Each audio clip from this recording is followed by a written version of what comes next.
Early exchange, shaping policy, advancing development.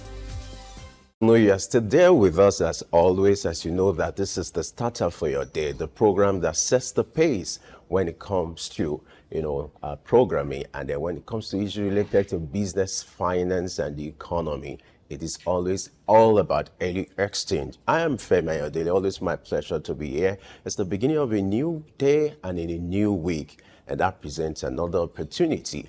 And it's a good one that you're starting today with us, which is a sign to show that your week, your day is going to be very productive.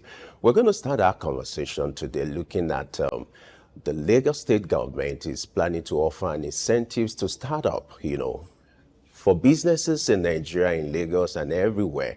It's a hard time. Businesses are going through hard times, but the Lagos state government is planning to offer an incentives to start up with a way to encourage them growing businesses and to address issues related to registration, issues related to operating environment through what they call the innovative bill. That's going to be the thrust of our conversation today. Don't forget you can be part of this conversation. All you just have to do is to join us on all our social media platforms. Search for @Soup News TV using the hashtag Early Exchange. My twin is here. Blessing, how are you today? I'm fine, Femi. How are you doing this morning? Good. How's your weekend? Great. And it's also good that this morning we're here to shape policy and advance development. But something that's been going on around the country for about a week, thereabout. I don't know, some persons are out of it. The power situation where there's been blackout for several days in many parts of the country. And at some point, it felt like all Nigerians live in one area, because people could just go online to say, oh, I don't have light where I live, and someone in a different state could reckon because they experienced the same thing. But do I call this good news or some assuring news that the managing director of Transmission Company of Nigeria has assured Nigerians that in the next 5 years, Nigerians can have 24 hours power supply because the generation would move from what it is now, around 5,000 megawatts to 24,000 megawatts generation. But I don't know if that's maybe just something to console Nigerians, or it's something that can be achieved or will be achieved. It's really mind-boggling if for years, there's a report suggesting that the national grid has collapsed for over 100 times. That's like one or two times in the last 10 years. So, like someone said, millions of dollars have been invested in this infrastructure from 1960 when this infrastructure were built. But as we speak, it's the same problem the problem of power failure. I saw one headline in my father's library that was in the 80s talking about power failure. And in 2024, we're still battling with the same thing. That's sad. It's disturbing. But I hope with the plan that the regulatory authority has is going to make an impact. But honestly, there's a need to invest in the transmission line because some of these equipment are obsolete. So they're failing. Well, so what is not obsolete? Innovation, bringing up something new technology, and the Lagos state government is set to support that with the innovation bill that will be passed soon, according to the Commissioner for Science, Technology and Innovation, who has spoken about that bill and what it's going to do for startups. Now, that bill has holds lots of promises for startups, being that it would give them tax incentive and some other incentives for their businesses. To join in the conversation this morning to look at what's the innovation bill that the Lagos state government is preparing for startups, we have Samuel Adebayo, who's a startup coach, head of Startup School nhub Nigeria, and it joins virtually this morning. Good morning. Good morning. Thanks for having me. If you could hear me, just say hello, please. Hello, good morning. Can you hear me? Thanks for having me. Okay, now looking at startups in Nigeria, Lagos State boasts to have more startups than any state in Nigeria, particularly those who belong to the technology ecosystem. But there are some challenges that hinder startups. One of them is registration, incorporation, and some other issues regarding patents, access to patents, especially for those in the tech sector. But with this bill, what the Lagos State government plans to do is to address some of this and make it easy for startups to start their business and begin to grow their business. Could you speak to some of the challenges the startups are faced with today in Nigeria, whether they belong to the tech sector or any sector? Basically, what do startups go through in Nigeria? Oh, thank you very much. Thank you for that question. Good morning once again. Happy to be here. So to speak to some of the challenges that startups do face, there are quite a bit, and depending on the sector that the startup is venturing into. For example, fintech, for example, registration is quite difficult because there are lots of processes, lots of registrations, verifications, and it's a lot, it's a lot. And so if, for example, the bill, where we hope that the bill comes in to help, ease the process of registering, the businesses, because sometimes people don't even can't finish it because of how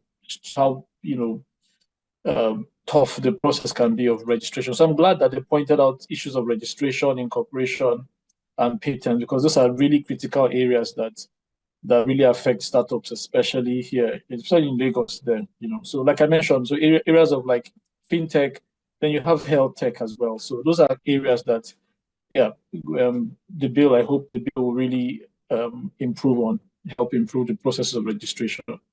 Yeah. All right, Sammy, glad to have you join us once again, and good to see you. We're at a time where businesses are going through hard times, not just about startup, even the big businesses, the big players, they are also complaining. Now, but I want us to walk us through how these tax incentives will be of benefit to startups operating in business. What impact will it be for them? And if you're talking about tax incentives, what kind of incentives are you expecting from the Lagos State government in respect to this bill? Talk to. Okay, so thank you. So for the startup, I think those tax incentives are very important. So for example, when you look at exports, export tax, for example, the export tax incentives, for startups or companies that will be exporting things, and when they get tax breaks in those areas, it really goes a long way. And the startup, because we're just starting out, there's a lot of cost involved in it, and those things actually make it easier for the startup. It gives them that sense of let me use the word runway, right? So that they can go far enough before because the businesses don't start making profit immediately, right? They don't start making profit immediately, so those breaks are really going to help. So first of all, tax breaks are important. You look at the areas of export taxes too, very, very critical that we have them. And like I mentioned earlier, it also depends on the sector that is being involved. And I think it's also been approached sector to sector. But for the startup, basically, healthy tax breaks really go a long way into helping them to stabilize and making it easier for business to run. And then, like I mentioned, you could when you're exporting your services, your products, there are taxes that come along with that. But there are some places, some African countries, for example, offer such export tax incentives, such that some of them even tax. There's a zero tax on some of those startups. So it encourages startups and businesses, right, to really want to do business in those spaces, because it gives them that leverage, and it gives them the opportunity to maximize profit at the end of the day. Yes, sir. Now, I think And that also, this bill, even though it covers startups generally, but has a tilt towards those in the tech industry, because according to the commissioner, he says the innovation bill will help drive the development of startups faster in Lagos State, provide startups with tax benefits, streamline the process for accessing patents, and make it easier for universities to engage in research. Now, it further goes on to say that the bill would simplify the licensing of new technology, and it also enable young businesses to incorporate innovations more efficiently into their portfolios. Before now, what has it been like for tech companies to license new technology?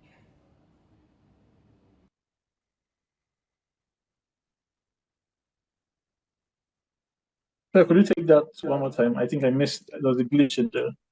Let's take a look at what it has been before now, or even up to now, for tech companies to license new technologies when there are new innovations, having access to patents for their innovations. What's the process like?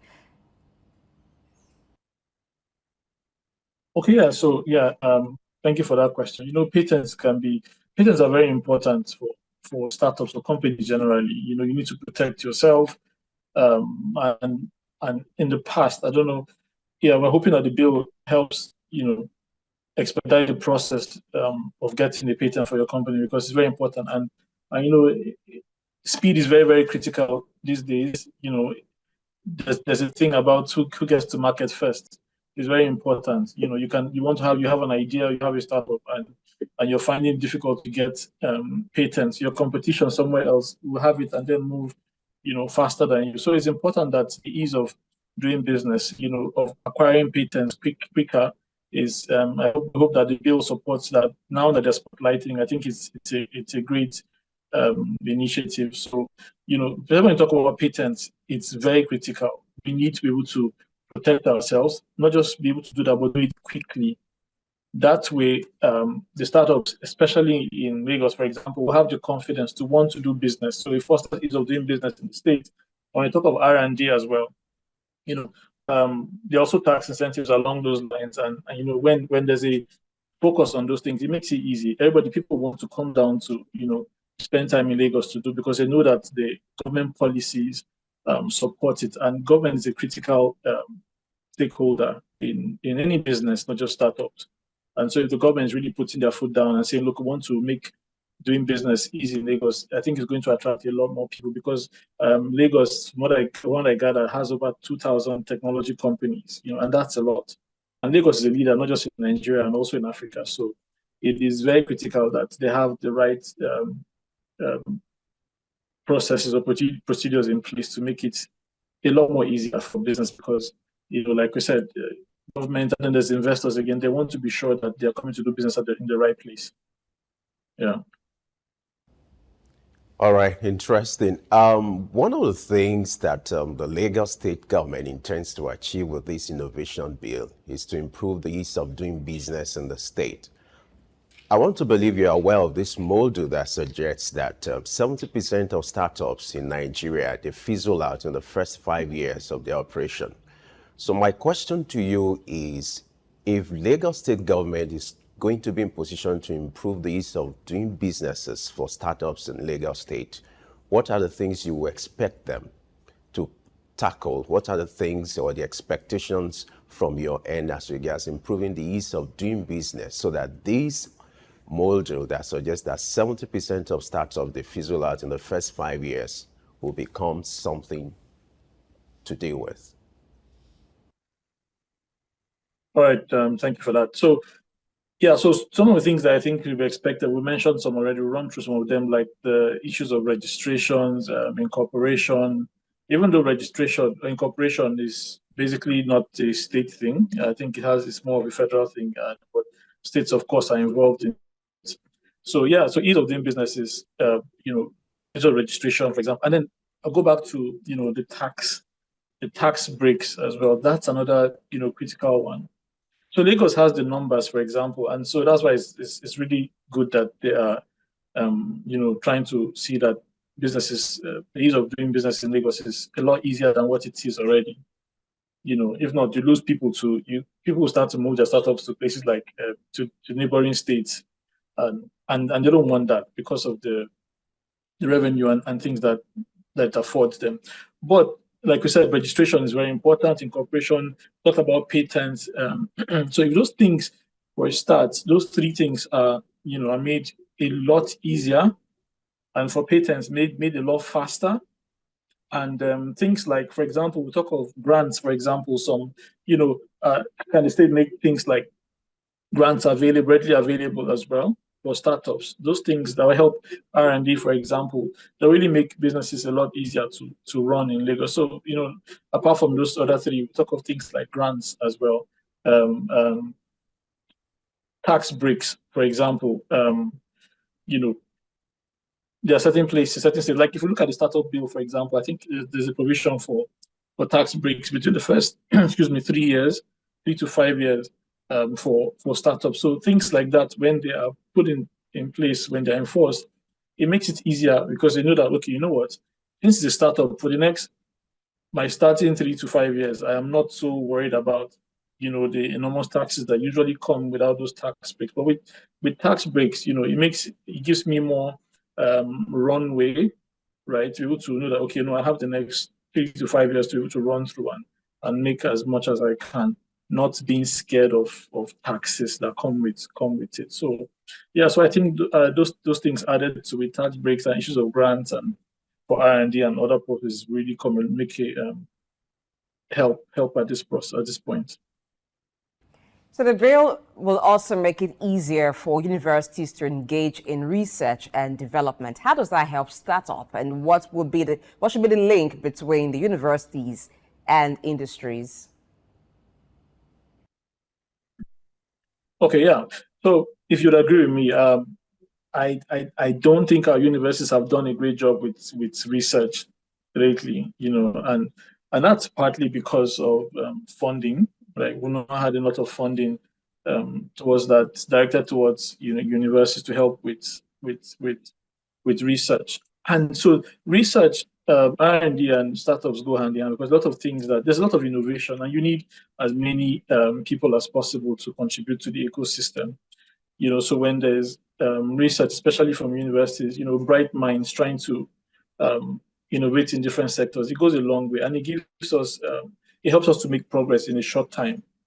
So it's really important that money for research is available so that universities can really participate. Like I said, universities have not really, as should be, or as is done in the Western world, where a lot of groundbreaking technology innovation comes out of universities, but we haven't really done that. And I think it's a positive move forward if we can really find ways to allocate resources there. It really boosts. I think it will multiply it will give us that speed of innovation, and it really helps startups to move forward. So there's a great connection between both. As we can see, it has helped other clients to really move forward. You mentioned something, groundbreaking innovation, and this is innovation bill that we're talking about. And for the thousands of tech companies, tech startups that we have in Lagos State, do you think that a lot of them are focused in the right direction with regards to providing local solution? Okay, yeah, I'd say so, but I might not say completely because, okay, so basically, first of all, people try to solve problems that are around them, in their environment. Some people try to go overboard, trying to solve things that don't really matter to us, trying to, solve problems that are unique to some other cultures or environments. But I've seen quite a number of startups. I think there are quite innovative startups that really look around them and try to find solutions to the existing problems. So there are, I think we are beginning to see that unless we localize our problems or localize our solutions, the startups won't fly. So most of the startups that have failed so far, most of them, not all, have been startups that have directly copied, tried to bring here things that work in other places, but are not peculiar to us. And so it doesn't work. And so it also accounts for one of the reasons why startups fail, because they don't localize the solution. So I think a lot of people are beginning to wake up to that and trying to build according to the environment, with the environment in mind and with the local problems that we have. Yeah, so that way we've seen an increase in more profitable startup, even though there are other variables involved in what makes a startup succeed. But so far, I think we're really we're getting there. All right. It's on record that Lagos State has the largest startup ecosystem in Africa. May I ask you, what has been the impact of this on Lagos, and what do you think Lagos is doing differently that other states could copy from? Oh yeah, talking about Lagos is a giant when it comes to not just in Nigeria but Africa, like you mentioned. Um, yeah, so Lagos has the numbers. Lagos is the most advanced state here, and one of the most advanced in terms of tech, the ecosystem in Africa. Lagos has received the most funding. If you look back, maybe the last 3 to 5 years, of all the top African countries, Lagos has been, the most funded in terms of investment from outside, and I think it largely has to do with um, with government, government policies, that ease of doing business, wanting to come in here. Because if the government is hostile with, in terms of with policies regarding tech, investors, trust me, will not want to come here, and it is the investors, the angel investors, the venture capitalists that have made it the infusion of their funds that have made the ecosystem to grow fast. Of course, with the government. So I think the government has played a critical role in contributing to the growth of the ecosystem in Lagos. People might not see it so, but without government policies in place, it will be difficult for it to grow as fast as it's growing. Even though yes, Lagos is innovative, the people, the kinds of minds that are in Lagos is mind blowing. So, but that with government also has made it a lot easier for business to thrive in Lagos, and that's what Lagos has been put on the map. And I think we need to give the government a lot of credit for that. Yeah, so I think government has been one of the key factors in putting Lagos on the map in terms of technology in Nigeria and in Africa.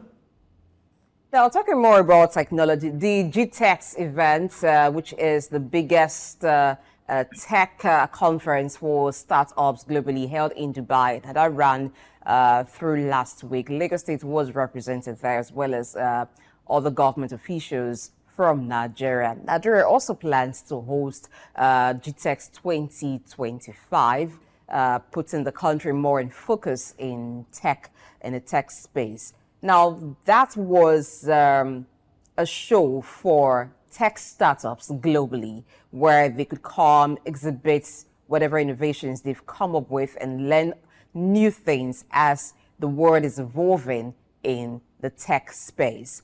But if you look at Nigeria and look at what obtains in other climes, what are the things that should be on the ground so that whatever has been learned or whatever new innovations that tech startups or even those who are in the tech sector have seen happen elsewhere, they will be able to replicate and even come up with better innovations?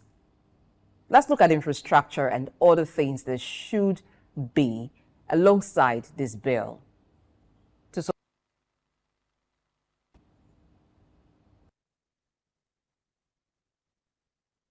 Okay, sorry, I lost you there for the last 10 seconds. Could you please just repeat? It was GTEx 2024, which was a tech conference, a global tech conference for startups. It was held in Dubai, and the Lagos State government was represented there. There were other government officials from Nigeria that attended that event. So Nigeria also plans to have GTEx, which is the name of that conference, 2025, to put the country somewhat on the map when you talk about technology. So my question is this: from what have been seen by those who attended that conference, particularly Lagos State's government, alongside this bill, are there other things that should be on the ground to support Nigeria being able to replicate the new innovations that were showcased or learned at that conference, so that those who are in the tech space in Nigeria can replicate and maybe even come up with better innovations? Okay, thank you for that. Now, good thing you mentioned GITEX, because it's been going on for some years now, and like you said, it's the largest tech event in the world right now. And I think it was last year they started to do GITEX Morocco So Morocco was the first African country to actually host it. Lagos represented there. I think Lagos had the largest contingent to Morocco, GITEX Morocco, and they've also participated in Lagos as the years over the years. So I think, and then there was this year again in May in Morocco, and if you look at it, really, like we've all agreed that Nigeria has the, we have the numbers, we have the most vibrant tech ecosystem in Africa, right? It's only fair and that we have our own version of it, right? Where we can, put the spotlight on Nigeria, right? So this next year is going to be between Lagos and Abuja, right? So it's on Nigeria. So it's important. I think it's critical. I think over the years they must have picked up a thing or two as to what makes those ecosystems work. What makes it work? What makes investors interested in coming there? Like if you look at the UAE, for example, there's a lot of tax incentives that they have. So it's easier. So I believe that. So that's why I'm not surprised when I hear that there's going to be a lot of tax incentives that is coming with the innovation bill. I think it's also geared towards that because investors are looking for ways to protect themselves as well. And if there are no tax incentives, why would I leave places like the UAE or Morocco to come to your country? What are you offering me? So yeah, I think over the years we've learned from the different versions of GITEX that have happened, and I think we're now trying to see how we can make that happen for ourselves. And like you said, our ecosystem is the largest in Africa. So why not we begin to do that and host our own and invite the investors down here? There's a lot of money that is involved, billions and billions of dollars. Why don't we take as we have done, right? A larger portion of that and bring it down here and let the investors come in and see that, look, ease of doing business. There's ease of doing business in Nigeria, in Lagos or in Abuja, and you guys and you feel comfortable here. You get tax breaks and all of those things. So I think that it's a very bold move and good move, as we're going to benefit a lot from it. It's going to put us on the map. Even the spotlight is going to be on us even more. And you know how we like to do our things. We like to do our things big. So I expect nothing short of that. So, but it is really going to be a good one for startups and the country as well, especially Lagos and Abuja. It's really going to help, to bring in direct investment into the country. And startups also will get more eyeballs. So one of the biggest issues is eyeballs, and to really put them on the map and help, attract a lot. It will help both the state but like infrastructure is critical. So so some of those things that we talked about earlier, policies and all of that, but basic infrastructure also has to be in place to make it a lot easier. And I believe that those things are being considered for them to take the bold step to want to do. They will want to come and host something that will put us to bring us disrepute. So yeah, I think it's a move in the right direction so far. My question is this. When we look at policies of government, especially a new one like this that is being prepared, though the bill hasn't been passed, but there is word from the Commissioner of Innovation, Science and Technology that bill will pass soon. It's to support startups. Now, talking about startups generally, for any sector that they operate in, there are regulations. Even in the tech industry, there are regulations. So how does regulation help startup? How does it even throw them off sometimes? Is there a way to create a balance while there is regulation to help the industry, it doesn't become hindrance or a challenge to startups? Oh yeah, thank you. That's a very important question. Because it has really, the regulations have really, helped to manage, and also in some cases they have actually, restricted a lot of startups from taking off, and especially you find in the fintech areas, right, so a lot of fintech started to pop up.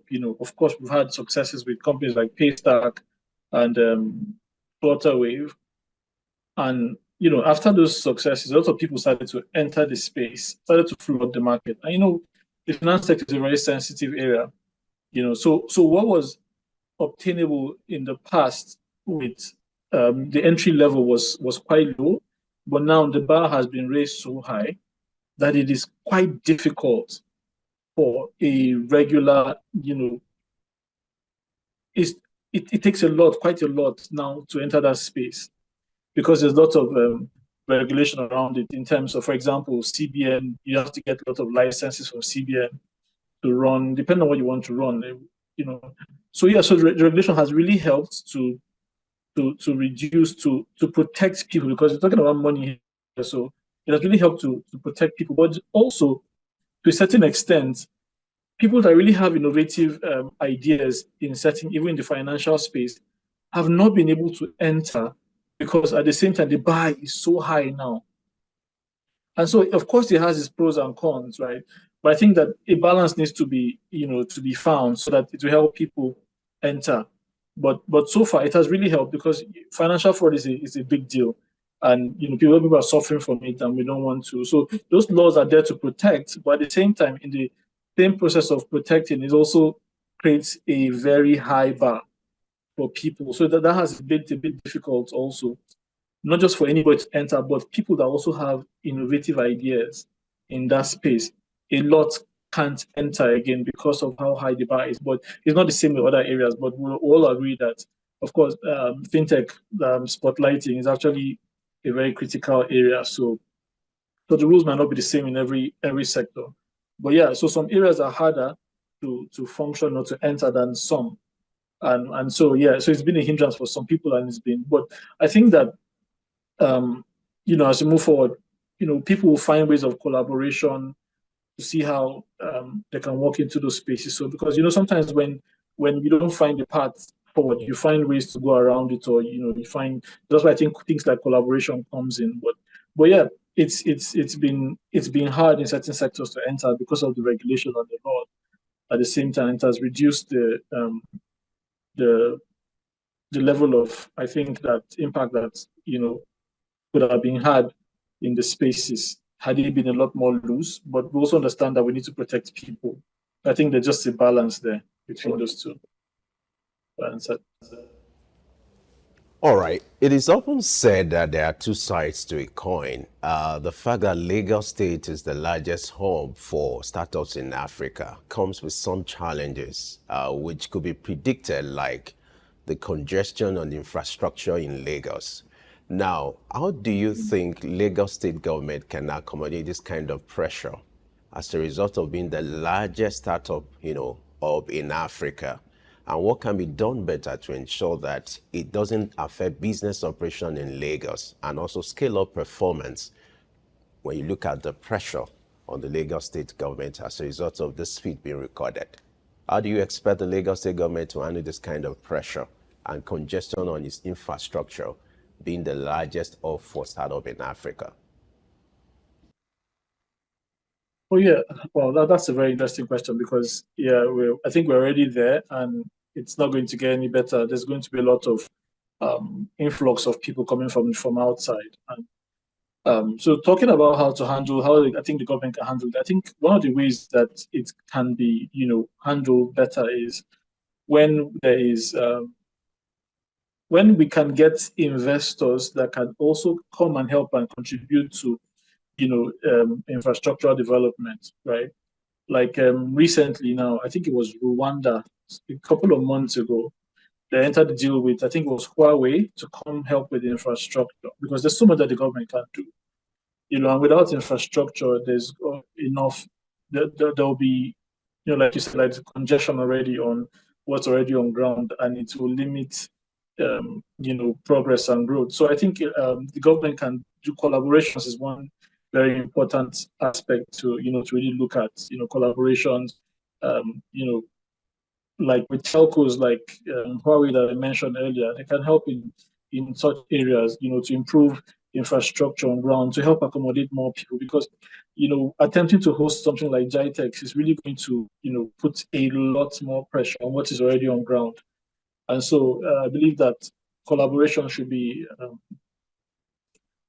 top on the priority of of trying to help to improve the ecosystem. Collaboration and investment also. Those two things really go a long way in helping to accommodate people on the startups already on ground, and the startups that are going to come in, because it's going to multiply the the current number on ground after an event like GITEX, you can best believe that there's going to be multiplication. So I think lots of collaboration will really go a long way in helping to ease that process. Collaboration. That's what I think will have the most impact on Lagos, for example. Now, one of the reasons why startups would prefer Lagos is because of the size of the population and other existing businesses that would need their services as well. If we take it to other states, well, you may have the numbers, but maybe not the businesses to need the services that some of them may offer, particularly for tech industries. But let's take it to government. Government seems to be the single largest employer of labor. And when we talk about services, when government requires services, then there's guarantee that if you're offering their services, you would get good return for whatever service you're rendering. So part of what the innovation bill would do is to enable businesses the opportunity to government procurement. Now, we're talking about digitalization in this time and age, e-governance. Are there things that states should be doing and businesses, on the other hand, in other areas outside of Lagos should be doing to rightly position themselves for opportunities like this? Even though this particular bill is for Lagos State, but I believe that procurement opportunities, government procurement opportunities are there in other states for businesses to key into. Yes, so there are. So the thing is, so the bill didn't just start with Lagos. So there's actually a startup bill that was passed during the last government, right? And then other states are encouraged to adopt it and implement it, localize it and implement it. I think Kaduna was the first state to adopt the bill and localize it, and then Lagos is following through. So I think it's the responsibility of states. Just like you mentioned, Lagos is very proactive and they're trying to see that they maximize, and it has lots of provisions in it. So I think it comes down to the states at the end of the day, how much they are willing to put in, how much are they willing to, the kind of environment they're willing to create. Lagos, as we know, has always been proactive, has always been a leader in this space. So they're taking the bull by the horn to make sure that it works for them. So, like, if you come down north, for example, like I mentioned Kaduna, for example, Kaduna too has also tried to do that quickly to encourage startups there as well. So, like you said, government is the biggest employer, and they play a very critical role into it. And so, if they do not move fast, it will be difficult for the startups and other things to thrive in those states. So yeah, I think at the end of it falls back to responsibility on the different governments. Like we said, Lagos has been very proactive in their own implementation of it. So other people just need to pick it up and localize it and see how it works for them. Other than that, everybody's still playing catch up to Lagos and other states that are proactive. Now, let's address something quite peculiar to startups in Nigeria. You observe that, the owners of these businesses, they start with very high enthusiasm in starting operation, but few years down the line, you discover that some of those businesses, they exist on paper, by virtue of registration. In reality, maybe the reality is now staring at them, and some of them are out of businesses. I would like you to talk to us from your experience. What are some of the common mistakes being made by startups that also affect their business operation in a place like Nigeria?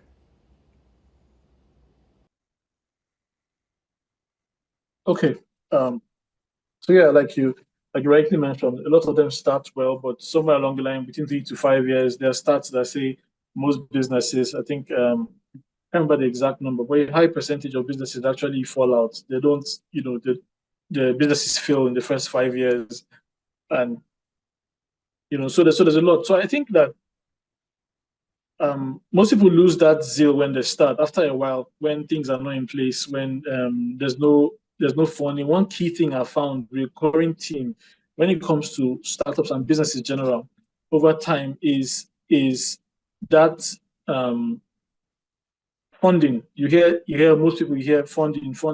There's no money we can't continue, especially when maybe you're into production, developing, there's no money. So one of the main things that, people have, um, that has caused businesses not to last long is that, but let's not pay too much attention to that. There's also the case of when cases where people have the wrong teams, they don't have the right hands on in the company to help drive it, because even if there's resources, if you don't have the right team in place, there's no way it's going to work.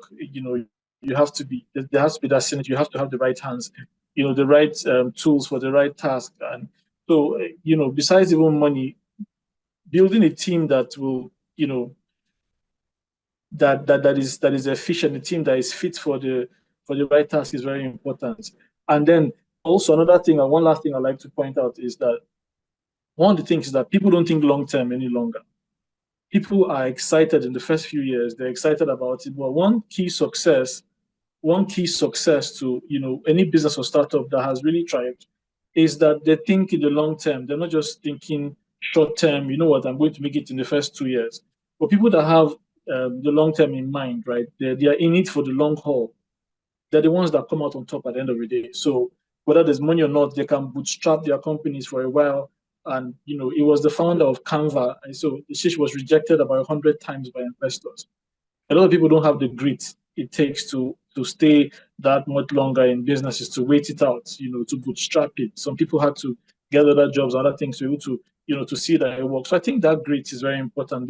Even above funding, that grit, that ability to stay in it for the long haul are some of the critical characteristics of successful businesses and founders. I think those things, when put in place, will increase the odds of success in any business or startups, especially in Nigeria here. Even though things are tough, but at the same time, there are people that are still succeeding. So why can't we take a play from their book and see how we can add to it and then move forward? I believe that with those things, money and other things will follow. But that grit and that long-term mindset really go a long way in helping businesses to increase the odds of success in businesses here.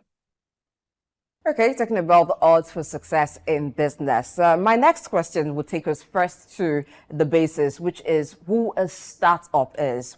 You are a startup coach. Let's get that first. Who would you call, what kind of business would you refer to as a startup business?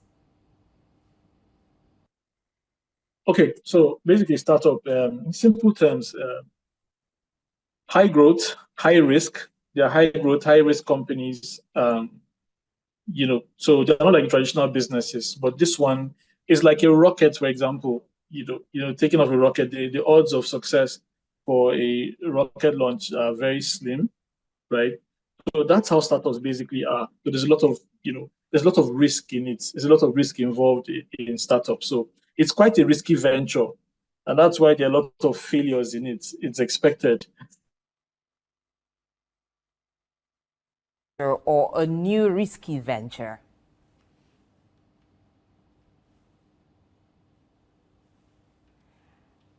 Okay, there seems to be some disconnection there. I do hope that Samuel Adebayo gets connected again with us so we can continue that conversation. Now, the reason I was asking that question is this. These days, there's encouragement for people to become entrepreneur, becoming, starting their own business, becoming their own boss. But would it be easier if people go into franchising, where there are opportunities for franchising rather than being startups themselves? All right, let me not bother Femi's head and take it to Samuel Adebayo at this time. All right, Samuel, good to know that you're reconnected. Okay, so before that interruption, I was asking, would it be any risky venture or a new business that is into a risky venture? Let's categorize it. So could you take that again? A risky venture, startup would be a business that is going to something not quite conventional, not the usual. So would it be a new business going into something unconventional, not the normal, or any business maybe that wants to diversify into something unusual? Can we categorize it? Oh, sorry, I don't know. I still can't get the keeps breaking. The question earlier on what a startup is. Now, the reason I'm asking what a startup is because of the odds of success in business. Having looked at how difficult it is for some startups to actually make it after the first 3 to 5 years, the question is this. Would it be easier to go into franchising where there are opportunities for such? Would it make it easier for a business to succeed riding on the back of an existing business, even if it's going into a risky venture, than to go on a solo run? Oh, yes, it will be 100 times easier to succeed. And the reason being that, those businesses have existed for quite a while and they've had proven systems that work, right? And that makes it a lot easier. You just duplicate, you just copy and paste, and in some cases you localize, you just adjust it to fit the new place. But so it's a lot easier because you just picking systems that already work, right? And then you're now implementing it here.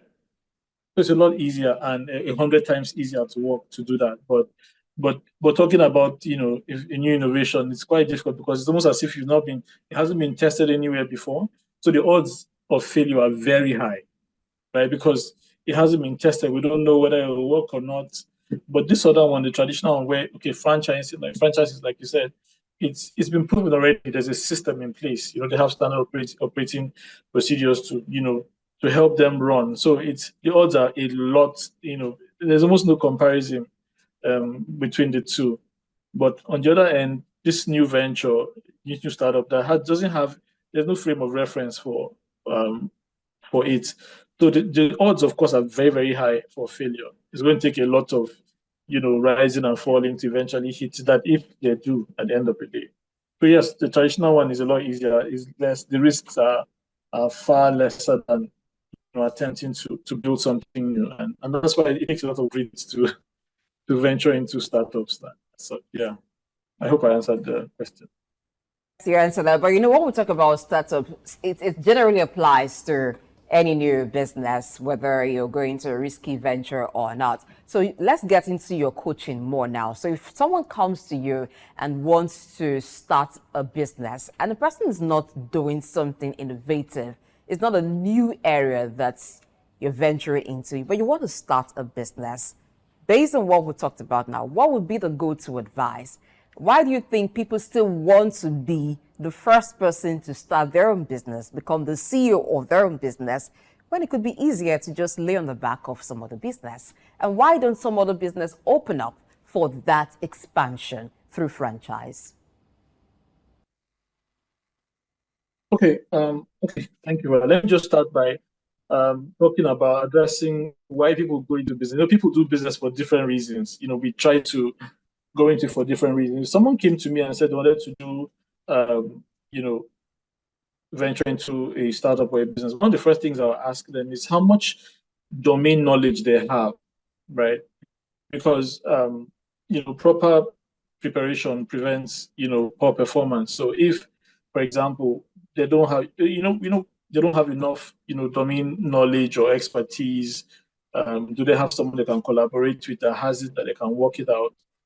So people have ideas. They say a dime a dozen. Ideas are everywhere, and people just jump. So this thing of failure increases because there's no proper preparation to it. So comparing it to like a traditional business, and let me just say this before I continue. Startups basically, it might not necessarily be a completely new business, no, but you could use technology innovation to improve the way the business is run or how it operates, right?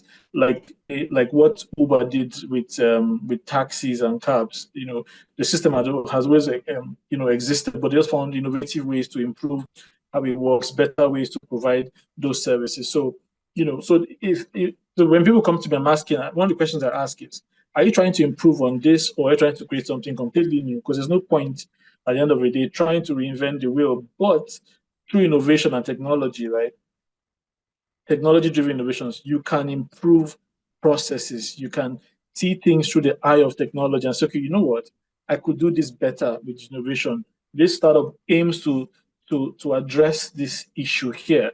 So I believe that one of the things that I help my startup founders or intending startup founders is help them to see, you know, solutions through a different lens. How can I do this better? Rather than you try to invent the wheel completely. Not everybody, people that really do new things are not so much as such. But help them see, okay, how can I make this thing function better? How can it work better?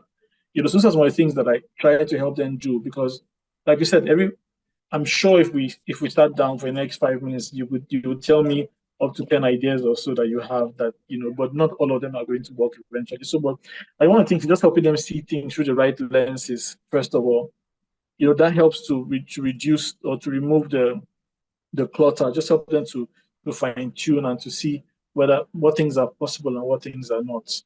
Yeah, so basically it's just a refinement of it and helping understand the why they're trying to get into it. Because if the why is not strong enough or is not good enough, it won't work at the end of the day.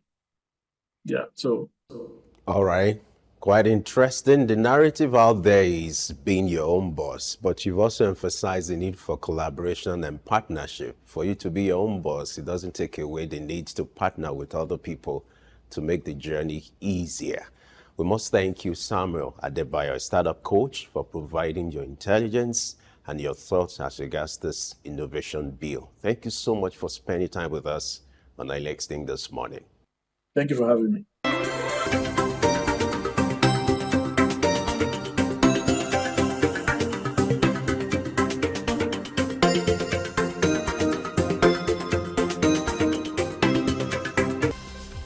Early exchange, shaping policy, advancing development.